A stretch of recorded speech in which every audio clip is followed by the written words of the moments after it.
একটা কথা আমি বুঝে গেছি দিদি ভাই, জোর করে আমাকে কেউ এই লোকটার সঙ্গে রাখতে পারবে না। হ্যাঁ, ডিভোর্সটা হয়তো আটকাতে পারবে, কিন্তু আমাকে জোর করে এই লোকটার সঙ্গে আটকে রাখতে পারবে না। কিন্তু ডিভোর্সটাই বা আটকাবে কেন? এইরকম একটা বাজে লোকের সঙ্গে তোমার নাম জড়িয়ে থাকতে হতে পারে না। দেখা যাক কি হয়। তোমরা আবার আসতে গেলে কেন?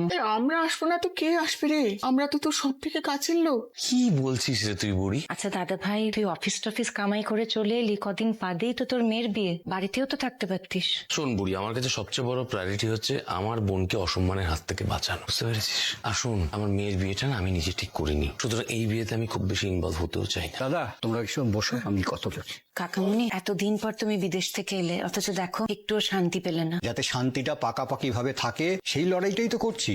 আমার যে বন্ধু লয়ার, সে আবার ঠিক এই সময়টায় বিদেশে চলে গেল, সেটাই আমার একটু চিন্তা। এ যদি ঠিক মতো কাজ করতে না পারে তাহলে মাঝপথে আমরা লয়ার বদলে ফেলবো। তুমি বসো না কাকামণি। হ্যাঁ বসছি, কিন্তু স্বতন্ত্র তো এখন এলো না। দেখো উনি তো ব্যস্ত মানুষ, ইনস্টিটিউটে যান, ওখানে ওনার কত স্টুডেন্ট, তারা আবার পিএইচডি করছে, সবসময় কি আর আসার জন্য বলা যায়? যাই থাকুক পৃথিবীতে, একজন এলেও ওই যে